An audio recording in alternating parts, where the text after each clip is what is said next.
સગા માટે તો બધા જમણવાર આપતા હોય છે, પણ સાવ અજાણ્યા માટે જમણવાર આપનારા પહેલા વ્યક્તિ બન્યા છે આશુતોષ અન્નક્ષેત્ર તળાજા. આજના દાતા સ્વર્ગવાસ ભોલુની 12મી વિધિ નિમિત્તે અન્નદાન હસ્તે પંડ્યા ઘનશ્યામભાઈ, લાભશંકરભાઈ, અસ્મિતાબેન, કોમલબેન અને ઓમ તળાજા. સાહેબ, સગા માટે આપતા મેં જોયા છે, મિત્રો માટે આપતા જોયા છે, મામા માટે જોયા છે, કાકા માટે જોયા છે, વગેરે વગેરે લોકોના પુણ્યતિથિ નિમિત્તે કે જન્મદિવસ નિમિત્તે જમણવાર આપે છે. પણ આ ઘનશ્યામભાઈનો પરિવાર સાહેબ સાવ અજાણી વ્યક્તિ, એટલે કે આ જે ફોટો છે એ ભોલુ અને તળાજાવાળા તમામે ભોલુને ઓળખે છે સાહેબ.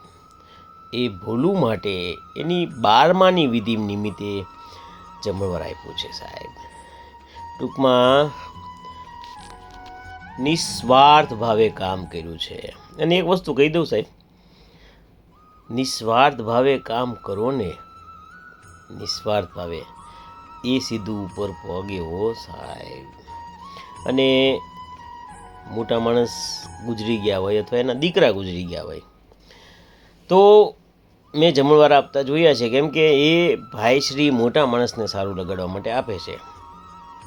પણ આ ભોલું જેવો નાનો માણસ ગુજરી જાય અને જમણવાર આપો સાહેબ, એટલે ઈશ્વર રાજી થાય હો સાહેબ, ઈશ્વર રાજી થાય.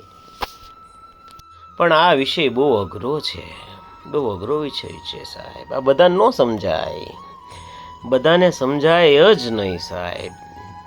અને આ પરિવારનું પહેલું જમણવાર નથી. અવારનવાર સાહેબ એમના છોકરાઓના જન્મદિવસ અહીંયા અન્નદાન કરીને જ ઉજવે છે. ફરીવાર આ પરિવારનો ખૂબ ખૂબ આભાર, ભોલુ પાછળ આટલું સુંદર કાર્ય કરવા માટે. આપ પણ જો સત્કર્મ કરવા માગતા તો ઉપર અમારો મોબાઈલ નંબર છે. તળાજાનું એકમાત્ર ક્ષેત્ર આશુતોષ ક્ષેત્ર દરેક ઝુંપડપટ્ટીજીને લોકોની આતડી છારે છે. આપ સૌના સાથ સહકારથી, ઈશ્વરના આશીર્વાદથી શિવ શિવ.